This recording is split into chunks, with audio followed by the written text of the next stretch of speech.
स्थान पर बैठेंगे, अपना बाइबल खोलेंगे, हम परमेश्वर के वचन की ओर बढ़ेंगे। आज परमेश्वर अपने वचन के द्वारा आपसे बात करेगा। जोर से बोलो आमीन। जब आप आमीन बोलते हो तो समथिंग हैपन। बोलो आमीन। आमीन का रिस्पॉन्स ऐसे होना चाहिए जैसे कमांडर अपनी आर्मी को बोलता है और वो बोलते हैं यस सर आपका आमीन, वैसे होना चाहिए। आमीन। आमीन ऊंचा तो आप युद्ध के लिए तैयार हैं। आमीन ऊंचा तो 2021 में खुदावंद आपको इस्तेमाल करने के लिए जा रहा है। आमीन ऊंचा तो शैतान कई फीट आपसे दूर भाग चुका है। आमीन। मेरे प्रियो, हम ऐसे वक्त में गुजर रहे हैं कि जब दुनिया डरी हुई है, घबराई हुई है, लेकिन याद रखें परमेश्वर हमेशा हर परिस्थिति में अपने लोगों के साथ है। बोलो आमीन। प्रभु यीशु मसीह ने कहा मैं तुझे कभी अकेला नहीं छोड़ूंगा। I will never leave you alone. अगर आप विश्वास करते हैं परमेश्वर आपको कभी भी अकेला नहीं छोड़ेगा। आपकी मुश्किलों में, आपकी परिस्थितियों में खुदावंद आपका साथ देगा, आपकी मदद करेगा। हो सकता है शादियों में रुकावटें हैं, आपको अच्छा पार्टनर्स नहीं मिल पा रहा है, आप नशे से जूझ रहे हैं, आप हॉस्पिटल में ट्रीटमेंट करवा रहे हैं, बहुत सारी बीमारियों से जूझ रहे हैं और आप सोच रहे हैं कि अब मेरे फ्यूचर का, मेरे भविष्य का क्या होगा। अगर आप सचमुच परमेश्वर पर ट्रस्ट रखते हैं, विश्वास रखते हैं और परमेश्वर को फॉलो करने वाले हैं, परमेश्वर के यीशु मसीह के फॉलोअर हैं, तो परमेश्वर आपकी समय आने पर सहायता करेगा, मदद करेगा, आपको हर एक बुरी चीज से, हर बुरी शैतानी प्लानिंग से बचाएगा, क्योंकि आप खुदा को फॉलो करते हैं और उसका रूह अपने लोगों से बात करता है। बोलो आमीन। मेरे प्रियो, आज जो वचन मैं आपके साथ शेयर करना चाहता हूं, यह बहुत खास वचन है। आइए हम पढ़ेंगे अफिसियों की पत्री। अफिसियों उसका 1 अध्याय, उसके 1 और 2 वचन से आज मैं पढ़ना चाहता हूं। याद रखें अफिसियों की पत्री मेरी फेवरेट पत्री है। बोलो हालेलुया। हालेलुया। इसमें 6 चैप्टर हैं, 6 अध्याय हैं। अफिसियों की पत्री एक ऐसी पत्री है जो अफिसियों के चर्च को प्रेरित पौलुस के द्वारा लिखी गई। ये उस वक्त लिखी गई जब उन लोगों को विश्वास की, चमत्कार की, उन लोगों को परमेश्वर के उत्साह की जरूरत थी। और प्रेरित पौलुस ने जब अफिसियों के लोगों को यह पत्र लिखा तो वो इस पत्र में, इस चिट्ठी में, इस पत्री में क्या लिखता है, एक वचन से पढ़ेंगे हम। पौलुस की ओर से जो परमेश्वर की इच्छा से यीशु मसीह का प्रेरित है। पौलुस की ओर से जो परमेश्वर की इच्छा से मसीह का प्रेरित है। अपोस्टल ऑफ क्राइस्ट, मसीह का प्रेरित। आपको पता प्रेरित बहुत तरह के टाइटल हैं बाइबल में जो पास्टर्स को मिले हैं। किसी को प्रोफेट का टाइटल मिला, किसी को अपोस्टल का टाइटल मिला, किसी को पास्टर, किसी को बिशप, किसी को डीकन, अलग अलग तरह के टाइटल मिले हैं। आज परमेश्वर आप लोगों को भी कोई टाइटल देना चाहता है, वो आपकी सेवकाई के मुताबिक होगा। अगर आमीन है तो वो होने के लिए जा रहा है। आमीन। यहां पर पौलुस कह रहा है कि परमेश्वर की इच्छा से मैं यीशु मसीह का प्रेरित हूं। आगे पढ़ेंगे।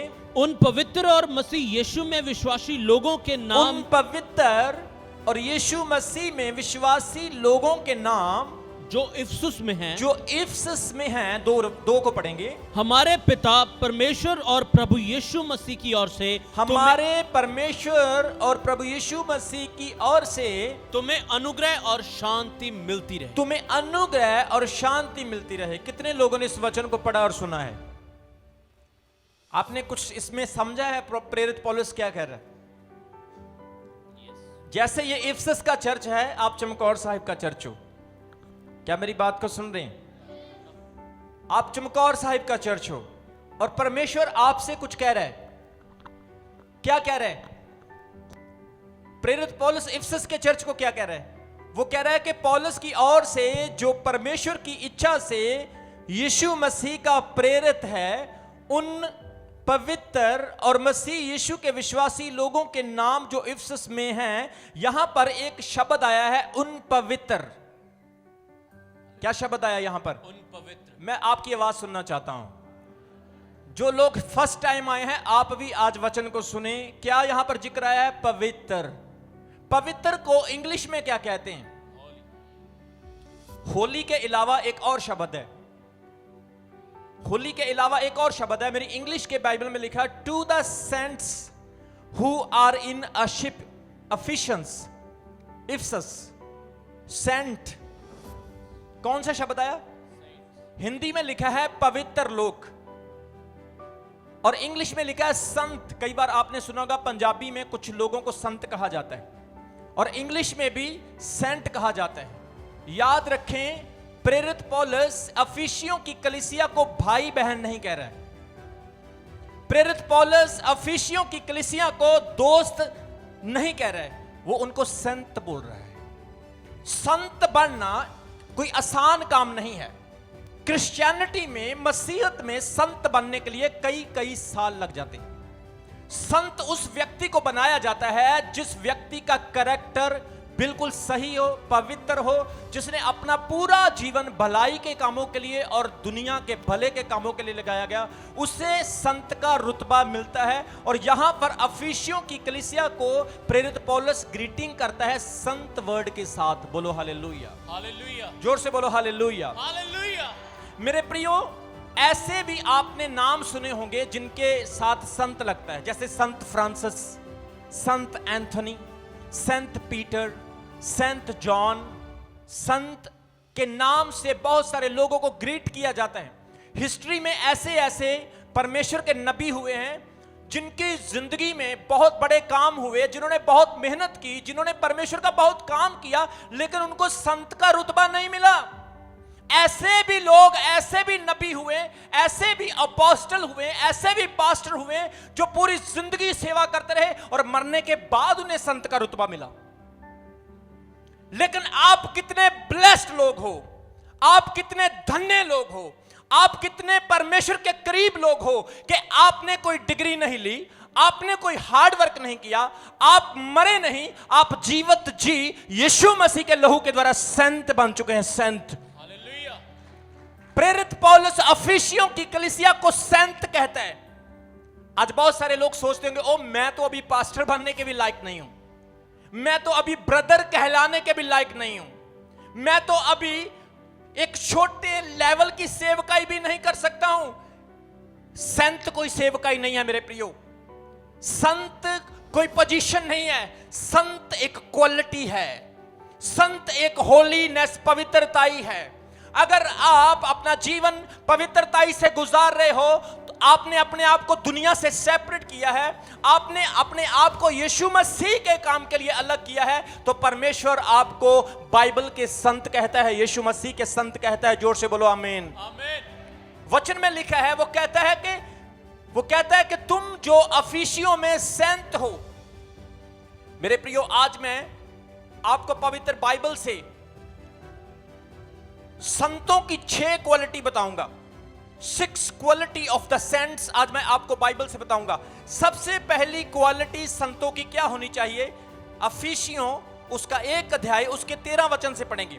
अफिसियों उसका 1 अध्याय उसके 13 और 14 वचन से पढ़ेंगे। हाँ, और उसी में तुम पर भी जब तुमने सत्य का वचन सुना, उसी ने तुम पर भी जब तुमने सत्य का वचन सुना, जो तुम्हारे उद्धार का सुसमाचार है, जो तुम्हारे उद्धार का सुसमाचार है, और जिस पर तुमने विश्वास किया, जिस पर तुमने विश्वास किया, प्रतिज्ञा किए हुए पवित्र आत्मा की छाप लगी। तुम पर प्रतिज्ञा किए हुए पवित्र आत्मा की छाप लगी। संतों के ऊपर एक क्वालिटी, एक आइडेंटिफिकेशन दी गई है कि उनके ऊपर पवित्र आत्मा की मोहर लग चुकी है। बोलो आमीन।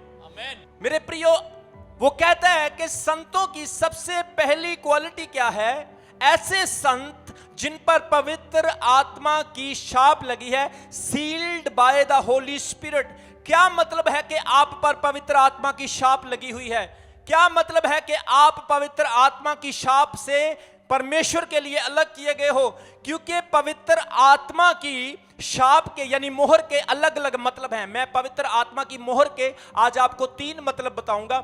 सबसे पहला मतलब, जब आप पर मोहर है, आप सुरक्षित हो, आप सिक्योर हो, आपने देखा होगा बहुत सारी चीजों पर मोहर लगी हुई है क्योंकि वो सुरक्षित की जाती है।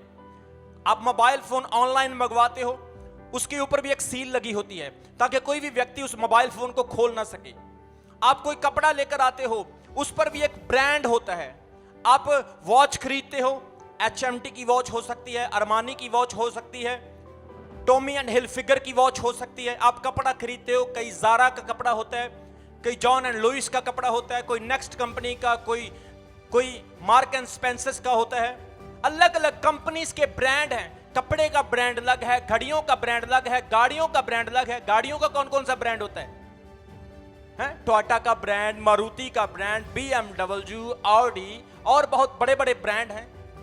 भाई बहुत खुश हो रहे हैं जब मैंने ऑडी और BMW का नाम लिया है। अगर आप काम करने वाले हो, मेहनत करने वाले हो और यीशु मसीह पर ट्रस्ट रखते हो, BMW कोई बड़ी चीज नहीं, परमेश्वर इससे भी बेहतर करने की सामर्थ्य रखता है। पवित्र आत्मा एक ब्रांड है और याद रखें ये ब्रांड जिस्मानी नहीं है, ये ब्रांड संसारिक नहीं है, ये ब्रांड स्वर्गीय ब्रांड है और ये आपके ऊपर लगा है। पवित्र आत्मा की शाप का सबसे पहला चीज कि आप लोगों के ऊपर एक सिक्योरिटी दी गई है। आप सिक्योर हो चुके हो। शैतान अब आपका कुछ नहीं बिगाड़ सकता है क्योंकि आप पर एक मोहर लग चुकी है। याद रखें, उस कपड़े की वैल्यू नहीं होती, उस चीज की वैल्यू नहीं होती जिस पर कोई ब्रांड नहीं होता है। उसको स्टॉल के ऊपर, रोड के ऊपर, गट्टे और मिट्टी वाली खुली जगह पर बेचा जाता है, लेकिन जो ब्रांड होता है लोग खुद चलकर वहां जाते हैं और शीशे के अंदर हाई क्वालिटी के साथ लगा होता और उसकी कीमत होती है। आपकी कीमत है, आपकी वैल्यू है। आप आम नहीं हो सकता आप गरीब हैं, कमजोर हैं, लाचार हैं, रिजेक्टेड हैं। लोग कहते हैं आपके पास गाड़ी नहीं, आपके पास अच्छा घर नहीं, आप तो एक आम इंसान है। लेकिन याद रखें, परमेश्वर की नजर में आपकी कीमत बहुत मूल्य है। जोर से बोलो आमीन। यीशु मसीह जब सलीब पर चढ़े हुए थे, मरते मरते यीशु मसीह ने एक कुकर्मी को बचा लिया। यहां से आप समझ सकते हो कि एक विश्वासी की एक जान की कीमत क्या होती है। यीशु मसीह मरते मरते भी उस व्यक्ति को बचा गए। आज मेरे प्रियो, सबसे पहला पवित्र आत्मा का फायदा कि आप सिक्योर हो जाते हैं, आप सेपरेटेड हो जाते हैं, आपके ऊपर सील लग चुकी है। दूसरा, पवित्र आत्मा की शाप का मतलब है कि आपको ऑनरशिप मिलती है, आपके ऊपर मालिक का अधिकार होता है। बहुत सारे लोगों के पास जगह जमीन होगी, जायदाद होगी। जब आप घर लेते हैं, जब आप जमीन लेते हैं तो आपको एक रजिस्ट्री मिलती है और रजिस्ट्री के ऊपर एक सील होती है, एक सिग्नेचर होते हैं। और कोई व्यक्ति जगह बेचने के बाद आपको यह नहीं कह सकता कि मैंने जगह तुझसे लेनी है वापस। जब भी वो आएगा लेने के लिए, आप उसको पेपर दिखाओगे, आप उसको सील दिखाओगे, आपकी ऑनरशिप उसके ऊपर हो जाती है। आपके ऊपर अगर पवित्र आत्मा की मोहर लगी है, your ownership belongs to God. आपकी ऑनरशिप परमेश्वर की ओर से है। और याद रखें, परमेश्वर जब आपको ऑनरशिप देता है तो ये ऑनरशिप दुनिया के नहीं, स्वर्ग की है। बोलो आमीन, बोलो हालेलुया, हालेलुया। इसलिए आप लोग परमेश्वर की ऑनरशिप में आ चुके हो, आप परमेश्वर के लोग बन चुके हो। आपको सेक्रेटेड किया गया है, आपको सेपरेटेड और ब्लेस्ड किया गया है, आपको एक बड़े मकसद के लिए चुन लिया गया है। परमेश्वर ने आपको खड़ा किया एक खास पर्पस के लिए, खास मकसद के लिए। आप दुनिया को फॉलो करने के लिए नहीं, परमेश्वर को फॉलो करने के लिए हो। दुनिया आपको फॉलो करेगी, लोग आपको देखेंगे। प्रेरित पौलुस एक ऐसा चेला था यीशु मसीह का, जिसने बहुत सारी कलीसियाओं को पत्रियां लिखी। प्रभु यीशु मसीह का चेला जिसका नाम यूहन्ना था, उसको तेल के कड़ाह में डाल दिया गया, तेल के बड़े सारे जार में उबलते हुए तेल में फेंक दिया गया। तेल का असर उसके बदन पर नहीं हुआ, वो जला नहीं। आज जितने भी लोग सेपरेटेड हैं, प्रेयरफुल हैं, फेथफुल हैं, विश्वास से चलने वाले हैं, परमेश्वर की आज्ञाओं को पूरा करने वाले हैं, याद रखो बुरे वक्त पर आपको हार्म नहीं होगा, नुकसान नहीं होगा। हर एक उबलते तेल का असर आपके जीवन से दूर हो जाएगा। बोलो आमीन। इसलिए आप लोगों के ऊपर ऑनरशिप परमेश्वर की है, आपके ऊपर ऑनरशिप यीशु मसीह की है। आप शैतान की ओर से बिलोंग नहीं करते हैं, आप दुष्ट आत्मा की ओर से बिलोंग नहीं करते हैं। याद रखो, वो व्यक्ति जिसके अंदर 2000 शैतान छुपे हुए थे, प्रभु यीशु मसीह को मिलने के बाद वो आजाद हुआ। पहले शैतान की ओनरशिप थी उसके ऊपर, लेकिन अब यीशु मसीह की ओनरशिप उसके ऊपर हो गई। यीशु मसीह ने उसे शांति दी, चंगाई दी, जीवन दिया, एक फ्रीडम वाली जिंदगी दी, एक गुलामी से निकालकर आजादी की जिंदगी दी और कहा जा, चला जा और जाकर लोगों को बता जो था तेरे साथ परमेश्वर ने किया है। आमीन, हालेलुया। आज मेरे प्रियो, आपके ऊपर परमेश्वर की ऑनरशिप है। किसकी ऑनरशिप है? परमेश्वर की। जोर से बोलो, किसकी ऑनरशिप है? परमेश्वर की। आप किसके अधिकार में हो? अब पाप का अधिकार आपके ऊपर। अब आपको दूर दूर जाकर अपने शरीर को कष्ट देने की और परिश्रम करने की जरूरत नहीं है, क्योंकि आपके लिए कष्ट कोई सह चुका है, आपका दाम कोई दे चुका है, आपका प्राइस पे हो चुका है। बोलो आमीन। सबसे पहला, आप सिक्योर हो, सेफ हो। दूसरा, आपके ऊपर एक मालिक का अब अधिकार है। तीसरा, मोहर का सील का मतलब है कि आपका लेन देन, ट्रांजैक्शन पूरी तरह से खत्म हो चुकी है। जब किसी चीज के ऊपर सील, जैसे मैंने आपको पहले बताया कि जब रजिस्ट्री हो जाती है तो लेन देन खत्म हो जाता है। आप गाड़ी नहीं लेकर आते हो, उसके ऊपर एक एग्रीमेंट किया जाता है कि हाँ, इस भाई ने इतने पैसे दिए और ये गाड़ी अब इसकी है और इसकी रिस्पॉन्सिबिलिटी है। क्या मैं सही बता रहा हूं? क्या मेरी बात को सुन रहे हो? इसी तरह से मेरे प्रियो, आपका लेन देन खत्म हो चुका है। अब शैतान के साथ, दुनिया के साथ आपका कोई लेन देन नहीं है। ट्रांजैक्शन इज डन, क्योंकि यीशु मसीह ने आपके लेन देन का सारा काम पूरा कर दिया है। Someone died for you, कोई आपके लिए क्रूस के ऊपर मरा है और उसने आपका दाम दे दिया है। एग्जाम्पल के तौर पर, आप एक दुकान में चले जाते हो और आप दुकानदार को बोलते, भाई साहब ये चावल दिखाना जरा। वो बोलेगा ठीक है, देख लो। आप चावल देखते हो, आप उसे थोड़े से उठा के खा के देख सकते हो, चेक करके देख सकते हो, अपने हाथ पर डाल के उसको अच्छी तरह से चेक कर सकते हो। लेकिन याद रखो, आप चावल की बोरी उठा के जा नहीं सकते हो जब तक कि आप उसका दाम पे ना करो। आप शैतान के अधीन थे, लेकिन यीशु मसीह ने आपका दाम दिया, लेन देन खत्म हुआ। पवित्र आत्मा की शाप का मतलब है कि आप अब कोई लेन देन में नहीं हो। यीशु मसीह जब क्रूस पर मरे, उन्होंने अपनी जान दी, उन्होंने आखिरी शब्द क्या कहा था? पूरा हुआ, इट इज फिनिश्ड। मतलब कि सारा लेन देन खत्म। अब ये लोग मेरे हैं और ये पाप से आजाद हैं। बोलो आमीन। आमीन। इसलिए सबसे पहले संतों के ऊपर पवित्र आत्मा की शाप है। और दूसरी चीज, दूसरा पॉइंट है, संतों को दूसरी बात दी गई है। पढ़ेंगे अफिसियों उसका 2 अध्याय उसके 6 वचन में। अफिसियों उसका 2 अध्याय उसके 6 वचन में पढ़ेंगे। और मसीह यीशु में उसके साथ उठाया और स्वर्गीय स्थानों में उसके साथ बिठाया। संतों को यीशु मसीह में उठाकर स्वर्गीय स्थानों पर बिठा दिया गया है। अब आप ऊंचे स्थानों पर हो। आप कहां पर हो अभी? कितने लोग महसूस करते हैं? Praise the Lord. परमेश्वर के वचन में लिखा है, और यीशु मसीह में उसके साथ तुम्हें उठाया और स्वर्गीय स्थानों में उसके साथ बिठाया। आप सोचोगे मैं तो चर्च में बैठा हूं, लेकिन आत्मिक तौर से आप ऊंचे स्थान पर हो। आप जब प्रेयर करते हो, आपकी प्रेयर ऊंचे स्थान पर जाती है। अब आप जब पुकारते हो तो आपका पुकारना ऊंचे स्थान पर जाता है। यहां पर लिखा, मसीह में आपको उठाया परमेश्वर ने और स्वर्गीय स्थानों में बिठा दिया है। आप एक ऊंची जगह पर, ऊंचे पद पर बैठ चुके हैं मेरे प्रियो। कभी कभी आपने देखा होगा, छोटे बच्चे आपकी गोद में आकर बैठ जाते हैं। जब बच्चे आते हैं आपकी गोद में बैठते हैं, आप जरा उसको ध्यान से देखना, उसके चेहरे को, बड़ा कॉन्फिडेंट होते हैं वो, बड़ा प्राउड फील करते हैं, वाह मैं अपने पापा की गोद में बैठा हूं। और फिर बच्चे क्या बोलेंगे? बच्चे को बोलो शेर आ गया, हाथी आ गया, और बोलेंगे पापा मैं ऐसे करूंगा, मैं ऐसे करूंगा। बड़ी बड़ी बातें करेंगे वो, ऐसी फड़े मारेंगे बच्चे, क्योंकि कहां बैठे हैं वो? पापा की गोद में। एक दिन मेरे घर में छोटा सा चूहा आ गया, छोटा सा था। हमारे घर में इधर थोड़ा वाइल्ड एरिया है, तो एक चूहा घर में घुस आया। तो मैंने बोला ये बड़ा काम खराब करेगा। शमी को बोला, शमी गया फटाफट से उसको चूहे को पकड़ा, और जैसे चूहे को पकड़ा तो जोशुआ बड़ा नाच रहा था, ओ हमने चूहा पकड़ लिया, पकड़ लिया। अगर इसको अकेले को बोलो चूहा पकड़ो तो ये डरेगा, भाग जाएगा। पिता के साथ जब आप बैठते हो आपका कॉन्फिडेंस डबल होता है। बच्चों का नेचर देखो, अपने पिता के साथ वो कॉन्फिडेंट होते हैं, उनके अंदर जोश होता है, उनके अंदर हयाव होता है। और अकेले देखोगे तो वो कॉकरोच से भी डर जाएंगे, वो छोटे छोटे कीड़ों से भी डर जाएंगे, हैं? लेकिन जब वो अपने पिता के साथ होते हैं उनके अंदर डबल बूस्ट, डबल विश्वास आ जाता है। और अकेले में उनको बोलो बाथरूम भी अकेले नहीं जाएंगे, डरेंगे, मेरे साथ चलो पापा, मेरे साथ चलो। जब आप ऊंचे स्थानों पर, स्वर्गीय स्थानों पर मसीह यीशु के साथ बिठाए गए हो तो याद रखो आपको डरने की जरूरत नहीं, क्योंकि आपका पिता आपके साथ है। बोलो आमीन। आमीन। बहुत सारे चर्च के बलीवर्स को कोविड-19 हो गया, कोरोना वायरस हो गया।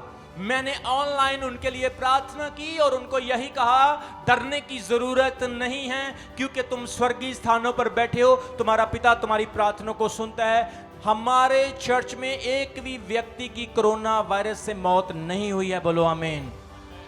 परमेश्वर का अनुग्रह है उन लोगों पर कि यीशु मसीह ने उनको गुड न्यूज पर गुड न्यूज दी है। बोलो आमीन। आप स्वर्गीय स्थानों पर बिठाए गए हो। मेरे प्रियो, संतों का जीवन ऊंची जगह पर है। अब आप नीचे की जगह पर नहीं हो सकता है आप कमजोर हो, आपका घर छोटा हो, आप गरीब हो, आप किसी समस्या से गुजर रहे हो, लेकिन एक चीज का याद रखो, आत्मिक तौर से आप ऊंचे स्थान पर बैठे हो। सबसे पहला, आप पर पवित्र आत्मा की क्या लगी है? मोहर लगी है। दूसरा, आप ऊंचे स्थानों पर बिठाए गए हो। और तीसरा, आपको परमेश्वर अपनी भरपूरी से भरकर रखता है। आइए पढ़ेंगे हम इफिसियों उसका 3 अध्याय उसके 19 वचन में क्या लिखा है। और मसीह के उस प्रेम को जान सको, और मसीह के उस प्रेम को जान सको जो ज्ञान से परे है, कि तुम परमेश्वर की सारी भरपूरी तक परिपूर्ण हो जाओ। संतों को भरपूरी मिली है, पूरी भरपूरी, आधी नहीं, not a half fullness, full fullness, पूरी भरपूरी मिली है।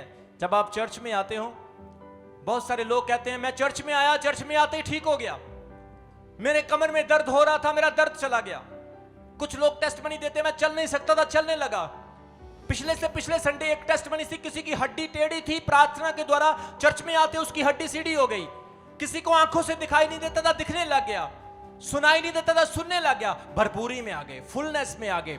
जब आप कहीं नेगेटिव जगह पर जाते हो, आप नेगेटिविटी से भरकर आते हो, फिर वही नेगेटिविटी आपके घर में काम करती है। लड़ाई झगड़े आपकी वाइफ के साथ, आपके बच्चों के साथ, आप गुस्से से बोलते हो, आप मुक्का उसको मारते हो, आप उसको गुस्सा मारते हो, आप लड़ाई झगड़ा करते हो, आपके अंदर बुरी चीजें आती है। लेकिन जैसे ही आप फुलनेस में आते हो, परमेश्वर की हुजूरी में आते हो, आपके अंदर प्रेम, फैमिली के लिए रिस्पॉन्सिबिलिटी, आपके अंदर गंभीरता आती है, सीरियसनेस आती है। Being a Christian you become a serious person, आप बहुत गंभीर हो जाते हो। याद रखें, परमेश्वर की फुलनेस मसीह यीशु में जब आप संत बन जाते हैं, आपके ऊपर रहना शुरू कर देती है। बोलो आमीन, बोलो हालेलुया। हालेलुया। मेरे प्रियो, यहां पर लिखा है तीसरा सबसे बड़ा फायदा संतों की जिंदगी का, कि उनके अंदर परमेश्वर की भरपूरी होती है। ये भरपूरी क्या है? ये फुलनेस क्या है? मसीह की फुलनेस क्या है? जैसे मसीह चलता है आप भी चलते हैं। बोलो आमीन। जैसे मसीह बोलता है आप भी बोलते हैं। बोलो आमीन। जैसे मसीह एक्शन करता है आपके एक्शन भी वैसे ही होना शुरू हो जाते हैं। बोलो आमीन। आपके अंदर फुलनेस आती है। क्या एक पापी इंसान के अंदर फुलनेस हो सकती है? परिपूर्णता हो सकती है? नहीं। एक गुनाह करने वाले के अंदर परिपूर्णता हो सकती है? नहीं। लेकिन एक विश्वासी, हम पवित्रताई में कैसे बढ़ सकते हैं बताओ मुझे? अपने पापों का इकरार करने के द्वारा। अगर आप कहते हैं प्रभु मैं पापी हूं, मुझे माफ कर, तो आप पवित्र हो रहे हैं, क्योंकि आप मुंह से कह रहे हैं। बोलो हालेलुया। प्रेरित पौलुस कहता है मैं प्रतिदिन मरता हूं, मतलब कि मैं प्रतिदिन अपने पाप की माफी मांगता हूं। प्रतिदिन मरना, प्रतिदिन अपने पाप की माफी मांगना। लेकिन जो व्यक्ति माफी नहीं मांगता, उसके अंदर वो इकट्ठे होते रहते हैं और उसको विनाश के लिए तैयार करते हैं। सबसे पहला, पवित्र आत्मा की शाप संतों पर दी गई। दूसरा, आपको ऊंचे स्थानों में बिठाया गया है। तीसरा, आपके अंदर, संतों के अंदर भरपूरी आना शुरू हो जाता है। जब आपके अंदर भरपूरी होगी, याद रखे चमत्कार अपने आप होने शुरू हो जाएंगे।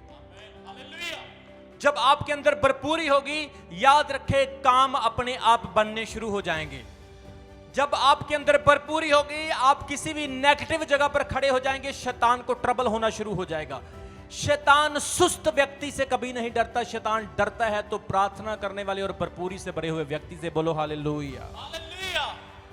चौथा पॉइंट है, संतों के अंदर सेवा करने की क्षमता होती है, वो सेवकाई करने वाले होते हैं। जब हम अफिसियों उसका 4 अध्याय उसके 17 वचन में पढ़ते हैं, 11 वचन से शुरू करते हैं, वहां पर लिखा है, प्रेरित पौलुस सेवकाई के बारे में बताता है। जब हम पढ़ते हैं 4 अध्याय उसके 11 वचन में लिखा है, उसने कुछ को प्रेरित नियुक्त करके, कुछ को भविष्यवक्ता नियुक्त करके, कुछ को सुसमाचार सुनाने वाले नियुक्त करके, और कुछ को रखवाले और उपदेश देने वाले नियुक्त करके रख दिया, कर दिया है, दे दिया है।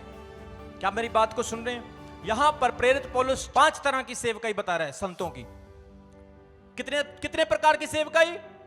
सबसे पहली सेवकाई प्रेरिताई की, जिसको हम अपोस्टल कहते हैं, भविष्यवक्ता कहते हैं। दूसरी, तीसरी सुसमाचार सुनाने वाले, चौथी उपदेशक, और रखवाले मतलब कि शेपर्ड, भेड़ों के चरवाहे।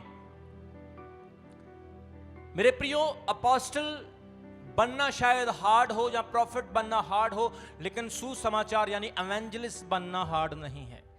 कोई भी व्यक्ति एवेंजलिस्ट बन सकता है। एवेंजलिस्ट होता है दूसरों को प्रभु यीशु का सुसमाचार सुनाने वाला। क्या आप एवेंजलिस्ट नहीं बन सकते हैं?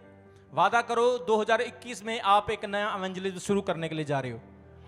याद रखो, वादा करो परमेश्वर के साथ कि मैं परमेश्वर 2021 आने से पहले 2020 में मैं 2 आत्माओं को बपतिस्मा दिलाऊंगा और परमेश्वर के स्वर्ग राज्य के लिए तैयार करूंगा। अगर आपने 2020 में 2 रूहें बचा दी, याद रखो परमेश्वर आपसे बहुत खुश होगा। बोलो हालेलुया। 5 प्रकार की सेवकाई, सुसमाचार सुनाने वाले बनना चाहिए, पोस्टर डिस्ट्रीब्यूट करने वाले, पैम्पलेट डिस्ट्रीब्यूट करने वाले, दूसरों के फायदे के लिए इस्तेमाल होने वाले, दूसरों को यीशु मसीह की गुड न्यूज देने वाले, दूसरों को प्रभु की हजूरी में लेकर आने वाले आप अगर बनेंगे तो परमेश्वर आपसे खुश होगा, और कोई रास्ता नहीं। याद रखें, यहां पर लिखा सुसमाचार सुनाने, उपदेश देने वाले, जिसको हम टीचर कहते हैं। म्यूजिक टीचर भी हो सकते हैं। क्या मेरी बात को सुन रहे हैं? म्यूजिक टीचर भी हो सकते हैं, बाइबल टीचर भी हो सकते हैं, चिल्ड्रन टीचर भी हो सकते हैं, संडे स्कूल टीचर भी हो सकते हैं, वाइफ टीचर भी हो सकते हैं, हस्बैंड टीचर भी हो सकते हैं। बहनें हंस रही मेरी तरफ, देख देख, जोर से बोलो हालेलुया। वैसे वाइफ टीचर ज्यादा होते हैं, हस्बैंड टीचर कम होते हैं, वाइफ टीचर ज्यादा होते हैं। यहां पर 5 प्रकार की सेवकाई है। आप कौन सी सेवकाई करते हैं या कर रहे हैं, परमेश्वर आपसे पूछता है। सेवकाई याद रखें, संडे एक ट्रेनिंग टाइम है।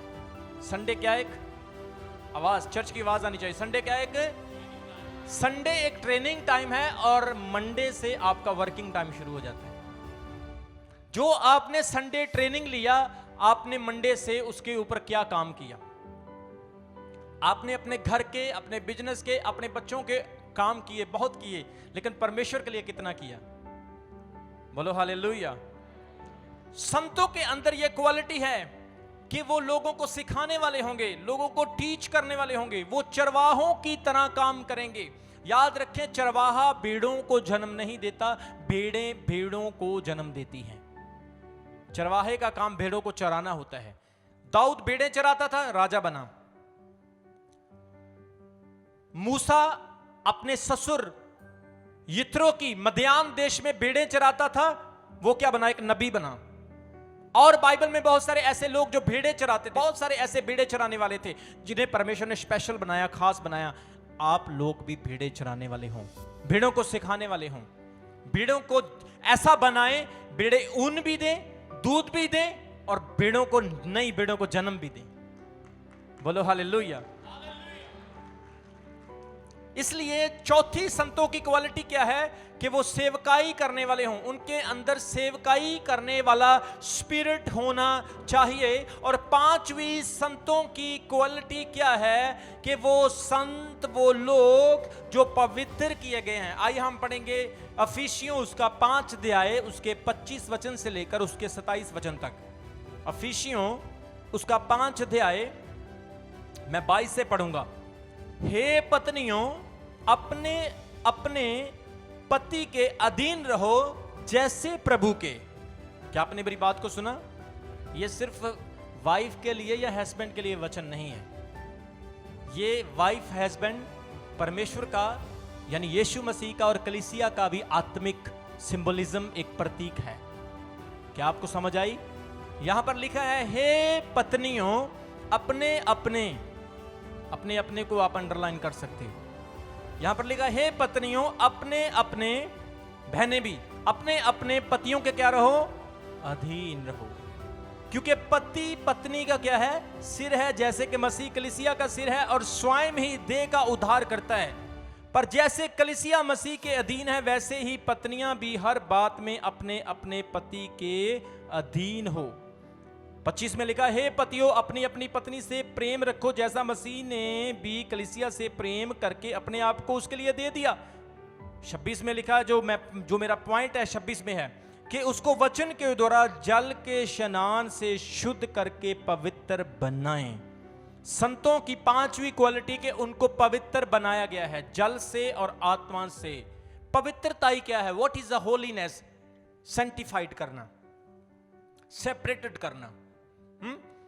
पवित्र शब्द का मतलब है जो किसी चीज में मिक्स नहीं होता है, जो किसी चीज में मिक्स नहीं होता है। अगर आप पवित्र हैं तो इसका मतलब ये नहीं, ओ यार मैं बहुत पवित्र हूं, मैंने तेरे साथ नहीं बैठना, मैंने तेरे साथ रोटी नहीं खानी, चल तू मुझसे दूर होके बैठ, मैं पवित्र। इसका मतलब ये नहीं।